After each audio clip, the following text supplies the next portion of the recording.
We're getting some new information about the Colorado movie theater shooting trial. The suspect in that case, James Holmes, apparently his legal team now offering up to plead guilty to killing 12 people. This presumably so he can avoid any kind of death penalty that might come along with the trial that he most assuredly would be in. It would mean, effectively, he could spend his life in bars, behind bars, without any chance of getting out for parole, ever. So far, the prosecutors have not weighed in on whether they're going to accept this offer, but if they do, the case could be resolved by next month, I think at the very quickest. Our CNN legal contributor Paul Callan joins me now with this. So many questions. There is so much evidence in this case, such damning evidence, such evidence that nobody would be able to prevail, it would seem, in an insanity defense. Why wouldn't prosecutors say, too bad, we're going ahead with it anyway? Well, they may very well say that. You know, when you look at this, it's one of the most horrific multiple homicides in American history.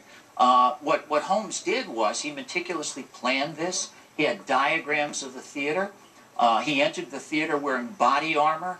He fired a shotgun up into the ceiling so people would look up, and then he started killing them with automatic handguns, for which he had plenty of ammunition. Okay, that proves that he was a good, he was good at planning. Good planner. But when you want to prove that someone's criminally insane by the standards that are so high, don't you need to prove that he had no idea about the nature of his actions, meaning the evidence afterwards becomes more important? Oh. He wanted a quick escape. He didn't want to get caught. He knew it was bad. He knew it was wrong. All of it comes into the picture. And, you know, one of the things he did was he wired up his apartment so that when the police arrived at the apartment, they would be killed by explosives. So the meticulous planning shows an understanding of the difference between right and wrong. So why not just go ahead? Why not, as a prosecutor, why wouldn't you say, I'm not taking your offer, I'm giving you the ultimate penalty? What do they have to gain by taking the offer? I would be stunned if they accept this offer, prosecutors.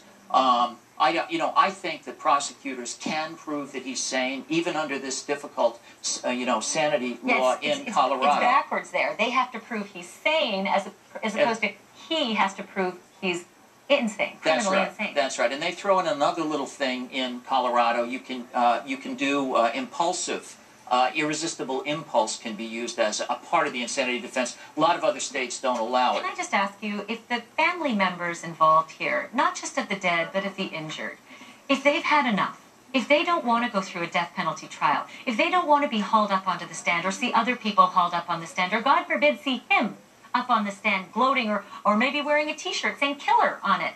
If they don't want that, how important is their wants and needs in any factoring that the prosecution has to do? It's always important. When I was a homicide prosecutor myself, the victim's feelings about the sentence was always important. But here's the problem here. You have 12 families of 12 homicide victims. You have 58 families of people who were shot and injured in the incident. How do they vote? Is it a weighted vote? Do the murder victims get more of a vote? What if it's half and half? This is why you have an elected or appointed district attorney throughout the United States, because it's his decision or her decision to make that decision for the public. Because it's not just the victims here, it's the public at large that's affected by this decision. I'm glad you said that, because some people don't know what not guilty by reason of insanity means. It doesn't mean you walk out the back door of the courtroom and go get an ice cream. It means that you're committed. But it also means that legally you can be released if you are deemed well enough. There's a big, huge, formula that you have to accommodate. But it can happen. It's not such a big formula. It's a couple of psychiatrists looking at you and saying, hey, he's cured, he's safe, we can release him. And, psychiatric testimony is very uncertain, and a lot of times psychiatrists say after a few years, he's capable of being released. So wouldn't that factor into a prosecutor saying, I never want the opportunity for that to happen? If we go to trial and he asserts an insanity defense, and we don't prevail, he could walk out one day. It probably won't happen, but he could. Oh, it's theoretically possible, and of course prosecutors are afraid of that. And you know something? Jurors who sit on insanity cases are fearful of that as well. They're not supposed to factor it in. They're going to look at him and say, do we want to be facing him in a movie theater 15 years from now? They also, sane? as I've heard, I've never had to sit on a jury for this, but they don't like those words, not guilty.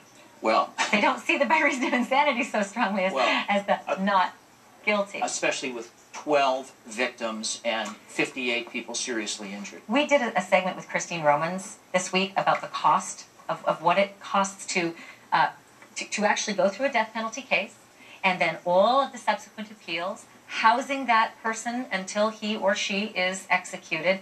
And it is, by many accounts, infinitely more expensive to do that.